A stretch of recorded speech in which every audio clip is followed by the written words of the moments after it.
Comienza Peleando el Buen Combate, un programa dirigido por José Sánchez Parra. Y estamos ahora con mi querido amigo y compañero de la Universidad Complutense de Madrid, Andrés de Francisco.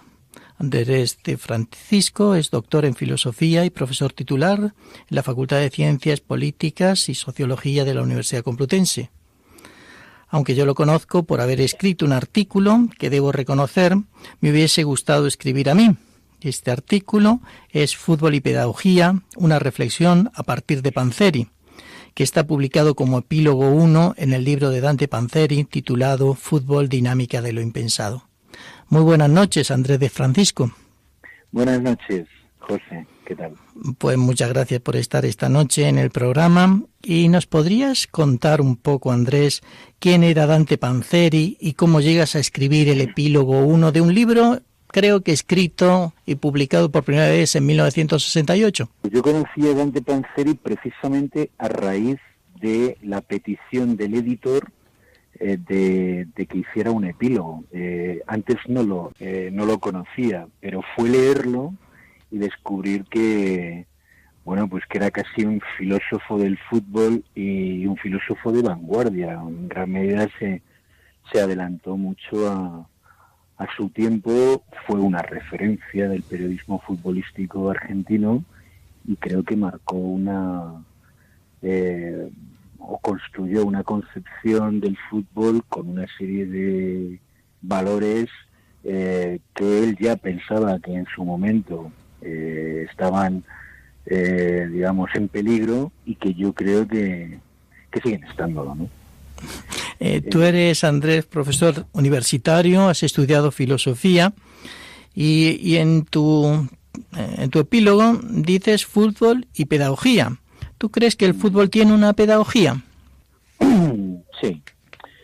Lo que ocurre es que esa pedagogía puede estar mejor o peor orientada, ¿no? El potrero que reivindica Panzeri era una escuela de fútbol. Lo que pasa es que era una escuela de fútbol que en su, digamos, espontaneidad formaba un tipo de futbolistas, ¿no? Y permitía, digamos, la liberación y el desarrollo, pues, de la creatividad, del talento, en un contexto que no era otro que el de la lucha por la vida, o sea, casi por la supervivencia en el propio potrero, ¿no? Entonces la pedagogía del fútbol ha sufrido un cambio en la medida en que esa calle, ese espacio, digamos, para la creatividad, pues ha pasado a mejor vida en beneficio de la escuela de fútbol, ¿no? Y esto era uno de los digamos, miedos que también tenía Panzeri, porque en esa escolarización la pedagogía intenta construir otro tipo de futbolista, ¿no? Y otro tipo de fútbol, tal vez más mecanizado, como él decía, más industrializado, en definitiva más previsible, ¿no? Bueno. Porque lo impensado, que está ligado a la creatividad, pues digamos que se intenta controlar al máximo, ¿no? Entonces hay menos espacio para la sorpresa. Dices lo impensado y también dices que el hombre inventa el juego porque lo necesita para vivir. También podríamos preguntarnos, o alguien más serio y formal podría decir que es esto de que necesita el juego para vivir, necesitará la salud, el dinero, una casa, y que el juego es más o menos superfluo. ¿Qué le dirías al que piensa de esta manera?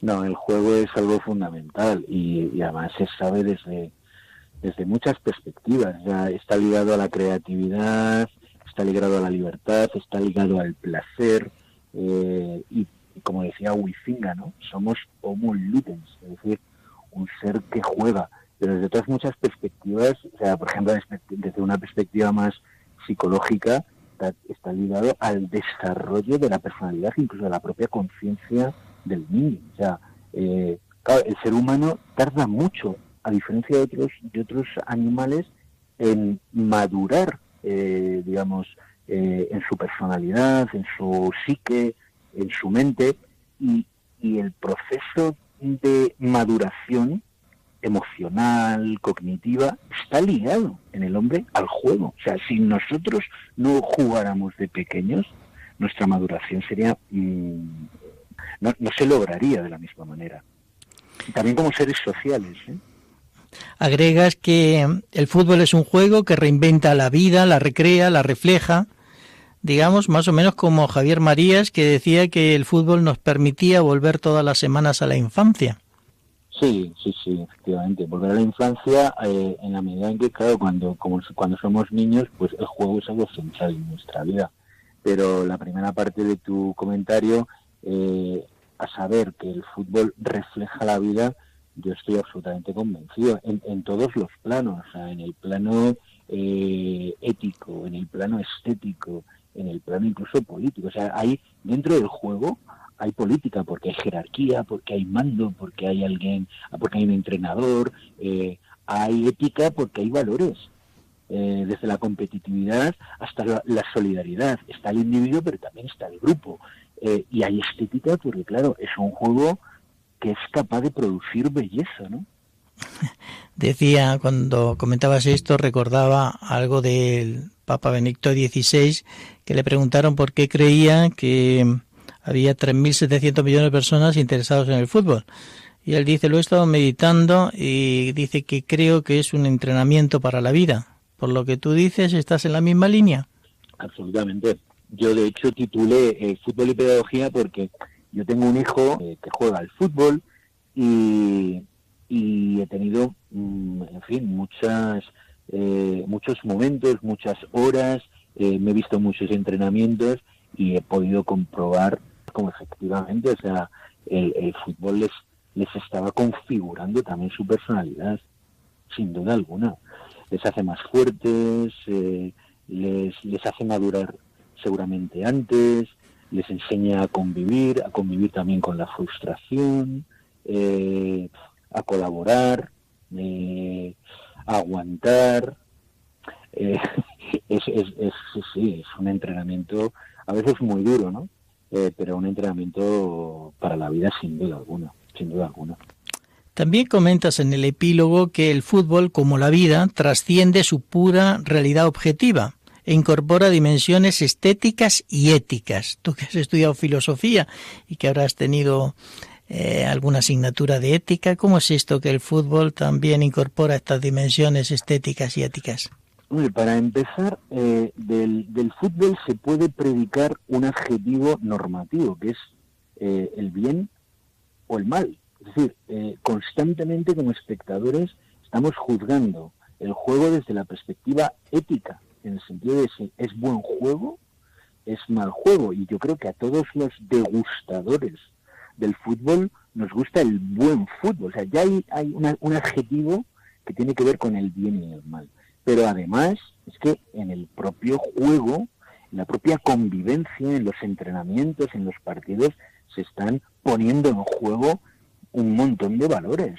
O sea, por ejemplo, a nosotros, espectadores, porque yo hablo como espectador, ni soy entrenador, ni soy hombre de fútbol, en todo caso, como filósofo, a partir de mi experiencia como espectador, he reflexionado. Entonces, a todos nos molesta que un futbolista no se esfuerce como el resto, o no intente recuperar un balón que ha perdido, o recrimine a un compañero, o no celebre un gol de un compañero. O sea, todos estos son comportamientos que tienen que ver con la ética individual. Y constantemente el espectador está tomando posición en términos éticos.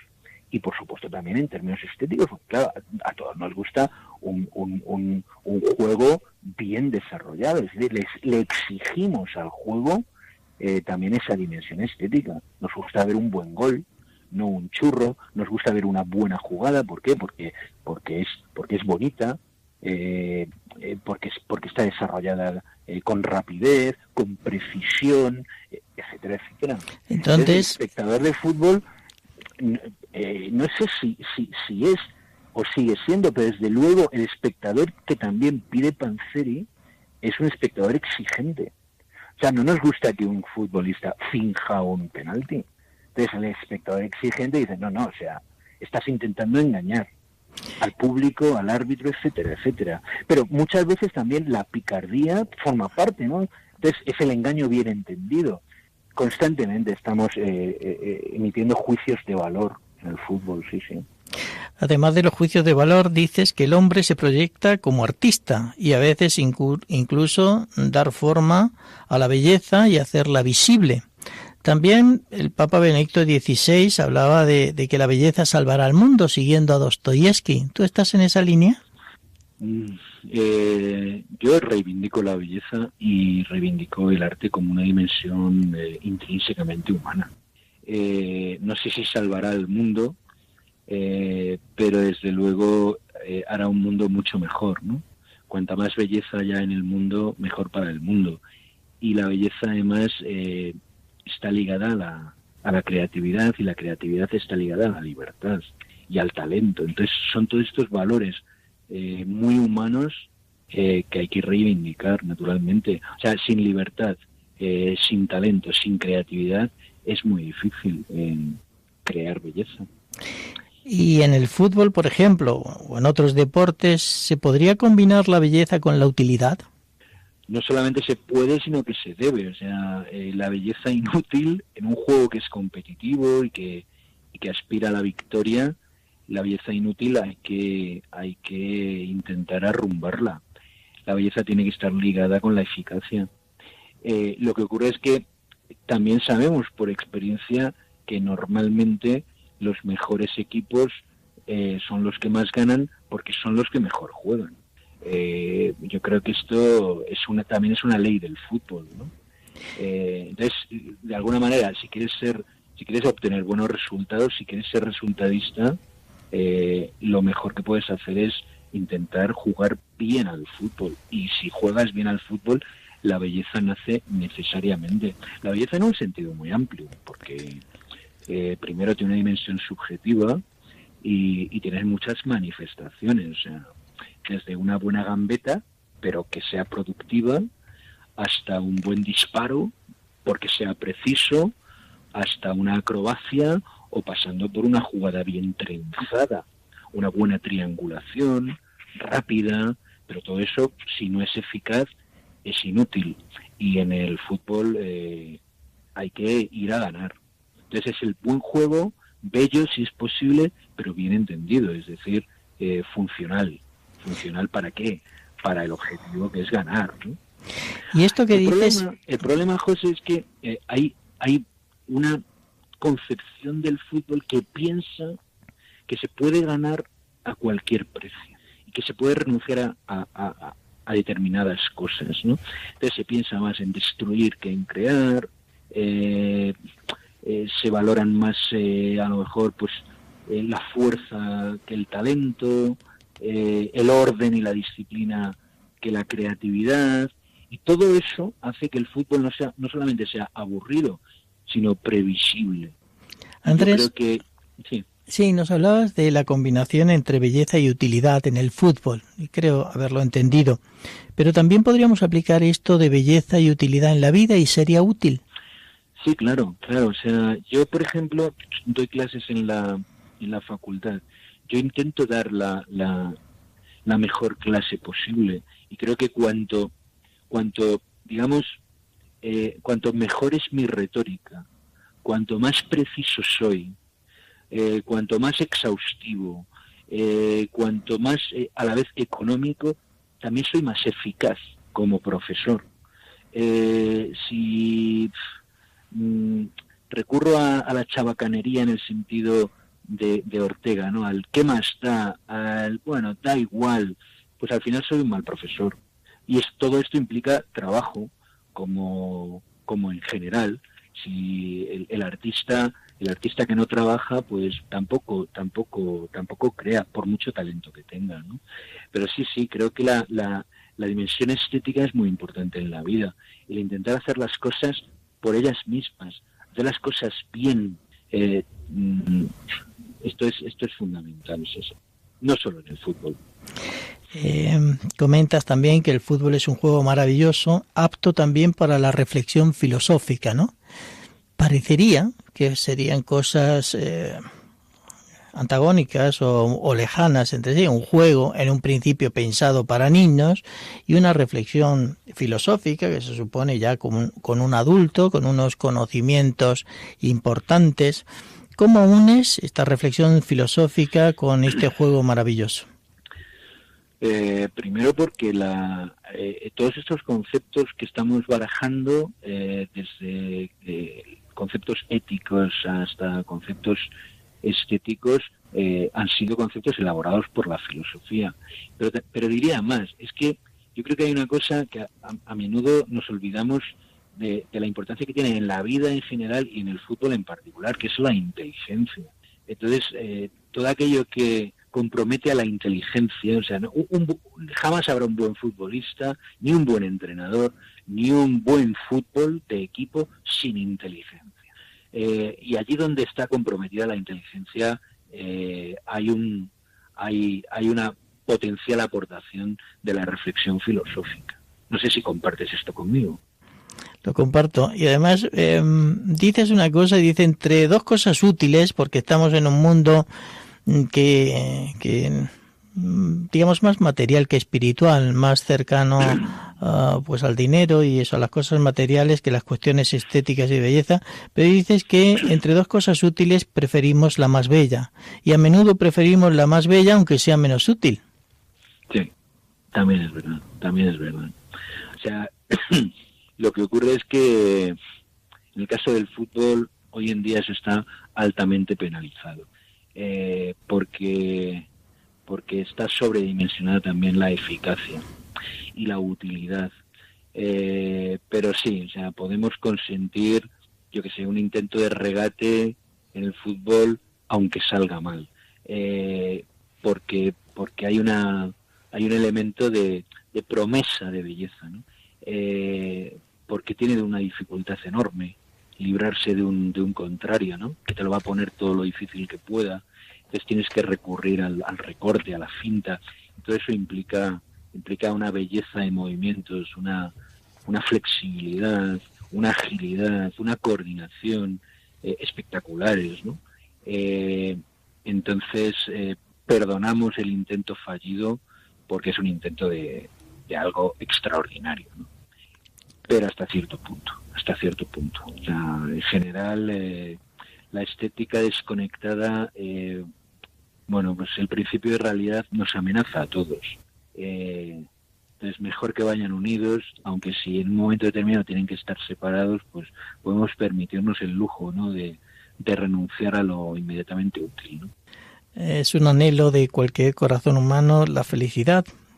Pero tú dices que se puede vivir sin belleza, pero no se puede ser feliz sin ella. Totalmente. Y se ve, ¿no? Ya que estamos hablando de fútbol, se ve cuando un futbolista está feliz, porque está suelto, porque le salen las cosas. Se refleja en su rostro, en su gesto, en su motricidad, entonces, claro, ese futbolista al disfrutar, pues hará cosas que el espectador agradecerá porque son cosas bonitas, ¿no? Y entonces él será feliz. Por el contrario, un futbolista arrojado, constreñido, amargado, o que está mirando a la grada o a su entrenador, lleno de miedos, sin libertad, pues difícilmente dejará fluir el talento que atesora para hacer cosas notables, ¿no?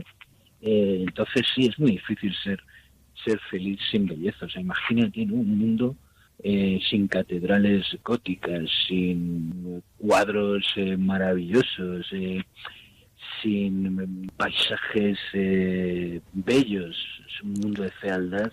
Sería muy difícil, ¿no? Se podría vivir en él, claro, pero ser feliz en ese mundo, yo creo que no. Y en este sentido citas a Stendhal, que comentaba que la belleza es como una promesa de felicidad.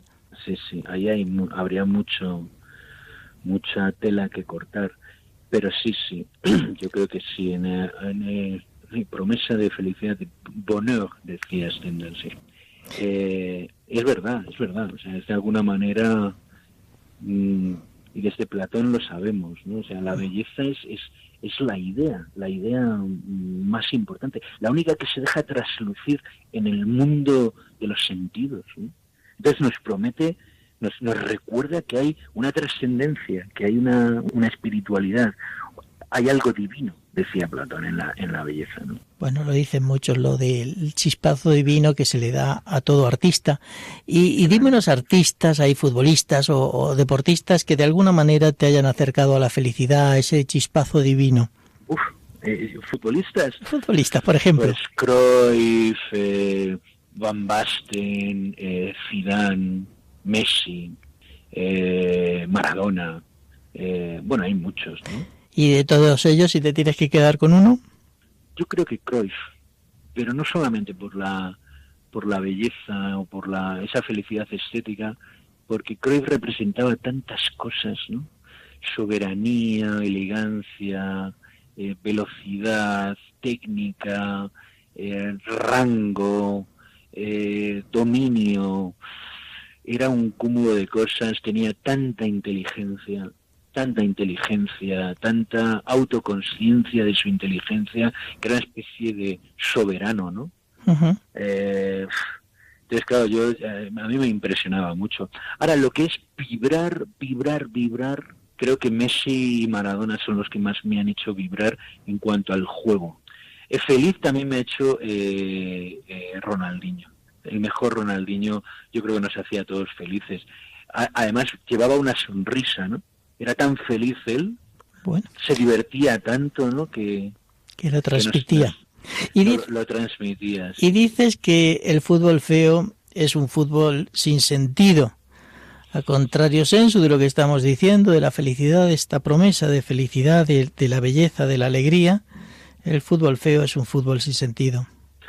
Pues sí, no tiene mucho sentido, más allá del de que puedas ganar, ¿no? O perder, Pero bueno, que eso se mantiene, porque también hay que tener en cuenta que el espectador no es un espectador, digamos, tampoco es un esteta, ¿no? En el fútbol están implicadas identidades y pasiones, y muchas veces perdonamos todo con tal de que nuestro equipo gane, ¿no? Entonces, pero bueno, sí, o sea, preferimos, ¿no? El fútbol útil, pero el buen fútbol, ¿no? Comentas también que el reto del fútbol es resolver la tensión entre lo bello y lo práctico, ¿no? Claro, sí, ese es su reto. Y bueno, pues si Panzeri tenía razón, pensaba que había un cierto sesgo hacia lo práctico, ¿no? En detrimento del buen juego, ¿no? Bueno, pues esto es opinable. Yo últimamente, para ver un buen partido, tengo que ver muchos malos partidos, ¿no? Aburridos, agonales, de pura lucha, donde se pierde demasiado el balón y lo único que parece importar es el esfuerzo por recuperarlo, donde el balón se trata mal, bueno. Pero a pesar de eso, seguirás teniendo la esperanza de encontrarte con algo mágico. Claro. Cada vez que pongo la televisión y veo un partido, espero, claro. Y por eso me gusta ver al Barça, aunque soy del Madrid, porque está Messi, y Messi casi me lo garantiza, ¿no? Qué raro, un aficionado del Madrid viendo al Barça y disfrutando con Messi, pero bueno, los hay. Decías de Ronaldinho y también comentabas que no se puede crear belleza sufriendo. Sí. ¿Por qué? Sí, lo creo. ¿Por qué? Pues porque yo creo que decía Panzeri, ¿no? Si te quieres tomar en serio el fútbol, no dejes de vivirlo como un juego, ¿no? Y el juego es algo que está ligado al desenfado, ¿no? Es algo en lo que tú te metes y de alguna manera te olvidas de ti mismo, ¿no? Del paso del tiempo, de dónde estás, porque estás jugando. Entonces el niño no sufre cuando está jugando, está metido en el juego, está olvidado de sí mismo, ¿no? Y disfruta directamente. Entonces, claro, y por ejemplo, volviendo a Messi, yo creo que Messi sigue jugando como un niño, ¿no? Lo que pasa es que, claro, es el mejor jugador del mundo y hace lo que quiere, pero él no está preocupado de otras cosas, está metido, concentrado, en cierto modo olvidado de sí mismo, y entonces su talento fluye. Como tiene tanto, no hay nada que le impida liberar ese talento, porque juega como un niño, porque se toma en serio el juego, precisamente por eso, ¿no? Esta es la gran paradoja. Mientras que el profesional, el que está mirando para otro lado, el que está pensando en las directrices que seguramente son muy importantes, porque claro, el fútbol también es táctica, y es equilibrio, y es disciplina, y es esfuerzo, pero si es solo eso, los futbolistas serán más soldados que artistas, ¿no? ¿Crees que hay que buscar un poco el equilibrio? ¿Crees que el arte nos ayuda a salir de lo cotidiano, de lo mediocre, de la sufrida vida que llevamos todos los hombres? Sin duda, sin duda. ¿Crees que eso es necesario? Y el arte que podemos hacer todos, ¿no? De alguna manera. Porque todos tenemos potencialidades creativas. Entonces, esta es una perspectiva muy interesante para hacer juicios de valor sobre el tipo de sociedad que tenemos, ¿no? Hasta qué punto la sociedad nos deja ser artistas, nos dejan sacar esta dimensión creativa que todos tenemos, ¿no? Entonces, volviendo al fútbol, cabría pensar hasta qué punto el fútbol de hoy no es un fútbol demasiado disciplinado, demasiado, ordenado, demasiado esforzado, demasiado obediente, demasiado dirigido, demasiado planificado, ¿no? Como para que permita que cada jugador saque su talento, su creatividad y su dimensión artística. Yo muchas veces me pregunto hasta qué punto esto está ocurriendo. Y por ejemplo, mi experiencia viendo las escuelas de fútbol, y mi hijo ha estado en canteras, yo veía desde muy pequeñitos cómo estaban intentando convertirlos en pequeños soldados. Al que regateaba no le dejaban regatear. Y luego nos encontramos con que la gambeta la tenemos que importar en Europa. La tenemos que importar de Brasil, la tenemos que importar de donde son más libres. Tú dices o de también, Argentina. Comentas que el talento no se enseña, se descubre. El talento no se enseña, el talento se tiene. El problema es eso, que en esta pedagogía del fútbol permitan que el talento fluya y encuentre su hueco dentro de el resto de componentes del fútbol, ¿no? Pero sí, o sea, estoy convencido de que los talentos los tenemos. La gran cuestión es si podemos desarrollarlos o a lo largo de nuestra educación son reprimidos, ¿no? Andrés, eres profesor, estás con jóvenes. ¿Tú crees que esto que estamos hablando de hacer florecer los talentos, de conseguir que los alumnos pues saquen lo mejor de sí mismos, pues también es válido para la universidad? ¿Se puede hacer? ¿Qué dificultades hay? Sí, claro que se puede y se debería. O sea, y es una de mis, por ejemplo, de mis dudas con respecto a Bolonia. O sea, Bolonia introduce conceptos como los de productividad y capacidades en detrimento de los saberes, de la profundidad, de la relectura, y tiende a premiar lo cuantitativo sobre lo cualitativo. Entonces yo creo que sí, y el alumno tiene que vencer también muchos miedos. Yo se lo digo siempre a mis alumnos, intentad por favor vencer las inercias que hacen que estéis inhibidos en el aula. Tenéis que estar activos, tenéis que meteros en la discusión, tenéis que sentir la libertad y casi la obligación de dudar, de plantear dudas, de estar en desacuerdo con el profesor, etcétera, etcétera. Porque si no entiendo tampoco el aprendizaje y la enseñanza, ¿no? Y entonces muchas veces hemos tendido a establecer una relación asimétrica entre el profesor, que supuestamente lo sabe todo, cosa que es mentira, y un alumno que simplemente recibe pasivamente unas enseñanzas más o menos empaquetadas, ¿no? Yo no creo en eso. Yo creo en el aprendizaje desde la crítica, ¿no? Pensando. Estamos hablando de pedagogía, estamos hablando de educación, estamos aquí en el programa Peleando el Buen Combate, que trata de repasar todos estos conceptos que a veces pues se quedan olvidados entre las estadísticas del que gana o el que pierde. y también cuestiones éticas o morales. Y tú dices que uno de los principales retos morales del fútbol es dar con el equilibrio entre lo colectivo y lo individual. Claro, porque es un juego de equipo, pero es un juego donde el individuo tiene que reivindicar su individualidad, ¿no? Como en la sociedad, ¿no? O sea, imagínate una sociedad completamente colectivizada, ¿no? Pues seríamos elementos de una máquina. La propia sociedad, una buena sociedad desde mi punto de vista, tiene que encontrar ese equilibrio entre las demandas de lo público y las demandas de lo privado, ¿no? La libertad individual frente a las obligaciones cívicas, ¿no? De lo común, de lo que es de todos, ¿no? Y la justicia. Y yo creo que en el fútbol pues pasa un poco lo mismo. O sea, es un juego que a veces está demasiado colectivizado, desde mi punto de vista, donde parece que cada uno tiene una tarea encomendada, como si en una fábrica estuviéramos, y entonces hay mucho orden, pero hay poca sorpresa, poca individualidad, ¿no? Y por el contrario podría ocurrir tener un tipo de fútbol completamente desorganizado, donde hubiera mucha individualidad y un caos, ¿no? Entonces yo creo que el equilibrio, seguramente, como decía Aristóteles, ¿no? En el justo medio está la virtud, ¿no?